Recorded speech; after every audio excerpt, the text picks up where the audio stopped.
From the streets of Times Square to the Great Barrier Reef, you can travel the world using Google Street View. Now, a wave of new sights is about to splash on your screen. Got nice weather in Florida. I've never been to Florida. Even Susan Sarandon will be able to virtually visit the state's beaches thanks to these guys. That I like to bring the world to people who can't get to it themselves. Greg Matthews and Chris Officer were chosen to be Google Trekkers, traveling every mile of Florida's coastline, capturing 360-degree views for the world to enjoy.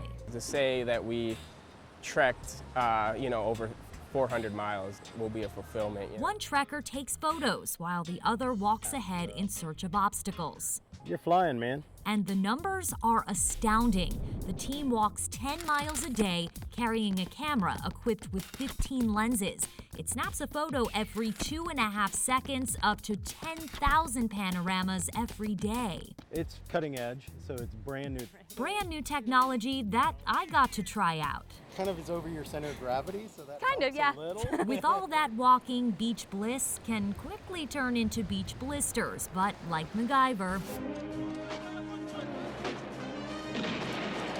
they fixed that problem using duct tape.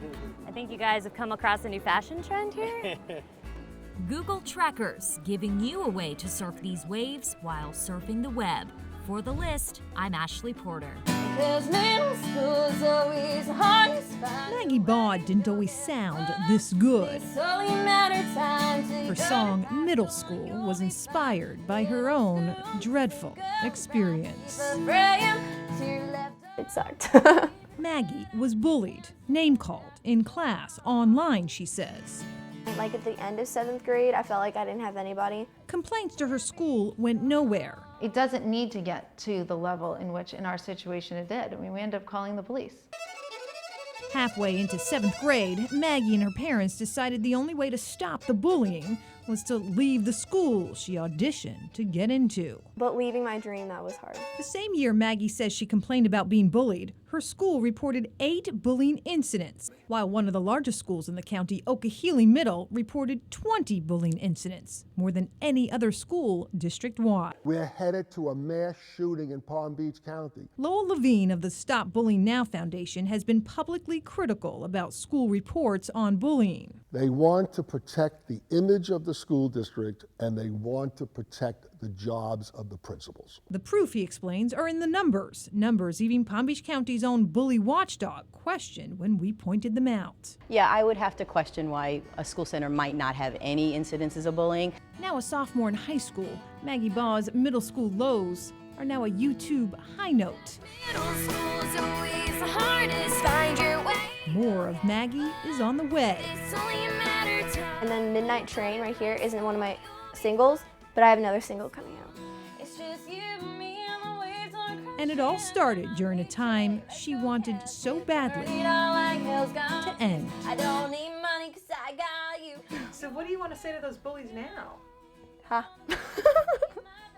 That's it. Just ha. Try to be nice. Yes, sir. Been here all my life. Started working out here when I was probably 14. Building a fence isn't so easy when it's cold and windy. That's why we're working on this side of the barn today.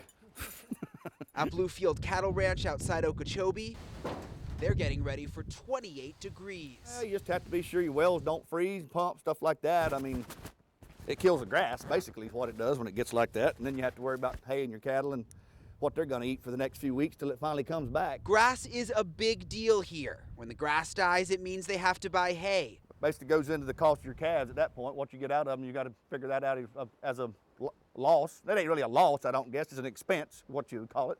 You're doing my drill, Roberto. It's cold. That wind's burning. It's going to be worse going back that way into it. John Norris herds 300 cows. They're more stubborn to try to drive if the wind's blowing that cold wind's blowing real hard for going right into it. Cows eat a lot, and he's also worried about the nutrient-rich grass that keeps this place running. Tonight, once we get that frost, this will be turn black and brown by tomorrow morning and the next day. The wind's aggravating and it's miserable to be out in, but in the long run, if the wind blows all night, the freeze won't be as bad on the grass. It won't let the frost settle as well. Take a good look around. Ready, Set, Glow started in a place built for light and hope in Tulsa, Reconciliation Park. And with candle lights held up, people released balloons with messages of hope and the holiday spirit inside. Minutes later at Guthrie Green, 3, 2, 1. The green lit up with a holiday glow as families gathered together to see the lights. I think it brings a community together. It kind of just puts us all in the spirit, not just about giving to each other as a family, but to others.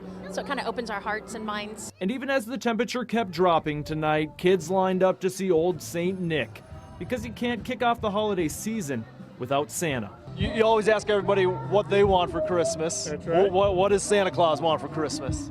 A nice warm house. A nice warm house. Yeah. We could use one tonight. I could use one tonight. The crowd stuck around, though, moving to Winterfest next as the lights on Oklahoma's largest Christmas tree came on, a moment which put a smile on many young faces. I like the cool lights. Yeah? Well, why do you like the cool lights? Because it's special. A special sight to see on a cold November night.